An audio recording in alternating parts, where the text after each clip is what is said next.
Ah, yes, Jason Voorhees, the man, the myth, the machete-wielding OSHA violation you so severe, even Freud would have tapped out. He's Crystal Lake's most consistent employee. Never takes a day off, never clocks out, and always shows up to work with a sharp object and bad intentions. But today, we gather to answer the real question horror scholars have dared not whisper in their dark VHS-lined basements. Who would win? Jason, Part 2, the backwoods sackhead with a trauma-induced fitness plan. Or Jason, Part 6, the reanimated tank in overalls who was literally Frankensteined into existence by the powers of lightning and poor decision-making?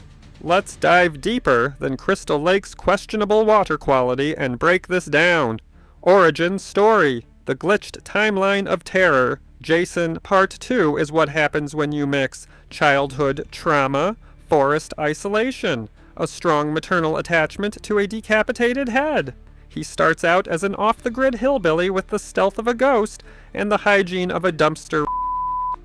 Jason didn't just live in the woods. He became the woods.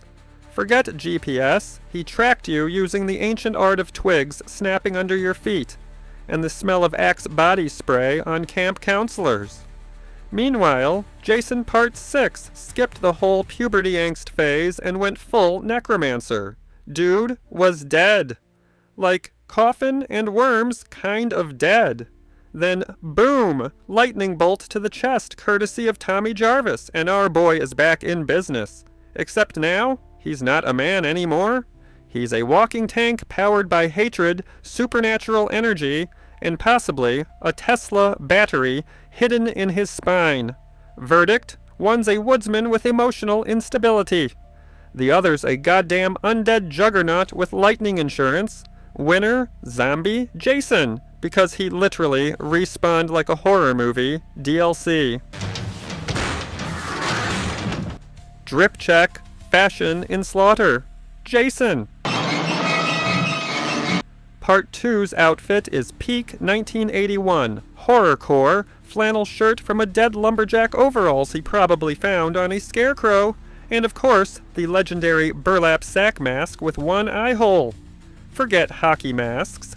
This was the original DIY serial killer aesthetic. He didn't care about brand names or tactical gear. He just needed rage and rope. Now look at Jason Part 6. He rolls up in blackened military-style threads, tactical gloves, boots, and a utility belt that screams, "I came here to kill or fix a sink." His mask is no longer a placeholder. It's a battle-worn symbol of his legacy. It's cracked, aged, and probably smells like death, pine needles, and wet dog. Verdict, Part 2 looks like he's about to ask you for change behind a gas station.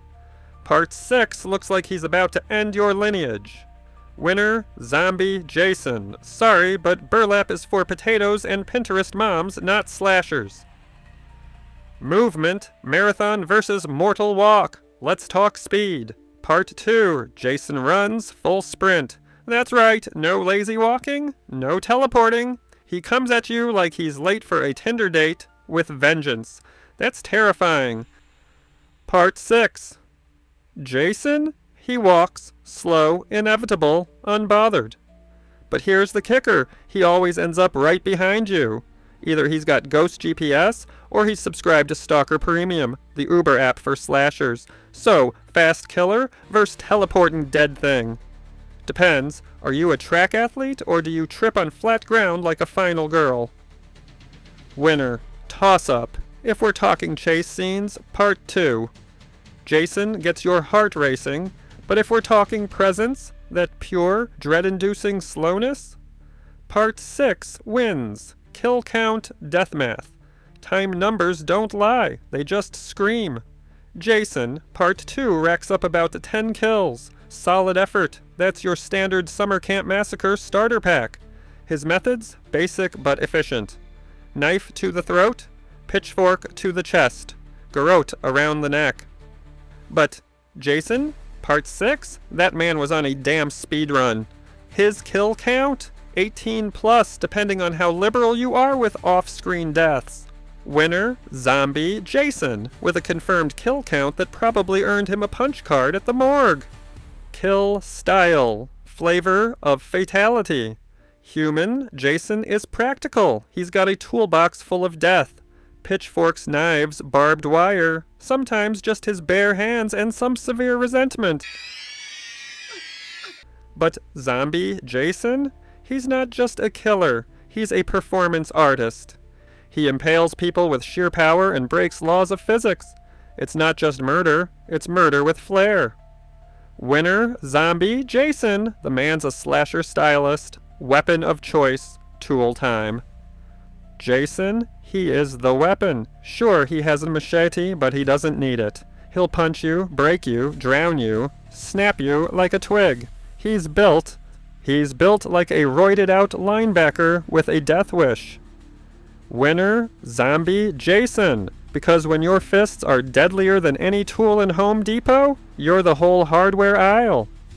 Fear factor. Who haunts your dreams? Human Jason is terrifying because he's plausible. A deranged man in the woods with weapons and no social skills?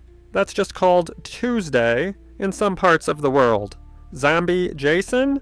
He's your sleep paralysis demon with a machete. There's no negotiating, no escape, no hiding under the bed trick. He will find you, even if it takes multiple movies. Winner, Zombie Jason. Part 2. Jason is scary, but Part 6, Jason is the reason you don't sleep after watching horror movies. Legacy, who left a bigger stain on horror history? Let's be real. Human Jason had to prove himself. He wasn't even in the original movie. That was all Mom. By Part 2, he was the rebound killer, filling in big bloody shoes. But Zombie Jason? That's when the franchise truly leaned into the myth of Jason Voorhees. From there on, he wasn't just a guy in a sack. He was a force of nature. You remember the sackhead? Sure. But it's the hockey mask, the rotting flesh, and the silent menace that's stuck with pop culture like blood on a white carpet. Winner, Zombie Jason. He didn't just wear the mask, he became it. Final showdown. Who survives a 1v1? Let's say they somehow meet in the same timeline. Multiverse stuff? Time portal. Or maybe just a really weird Friday the 13th sequel. Jason Part 2 pulls up with a pitchfork and a bad attitude.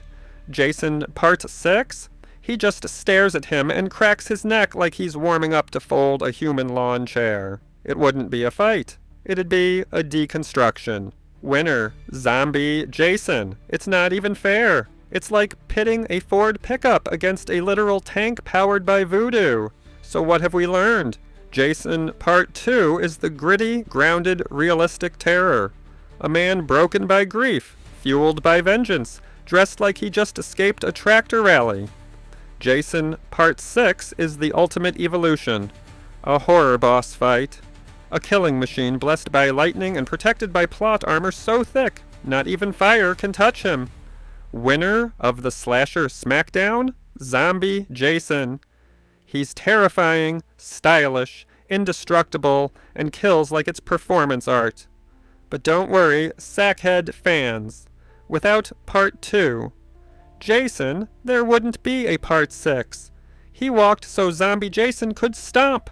Like, comment, and subscribe.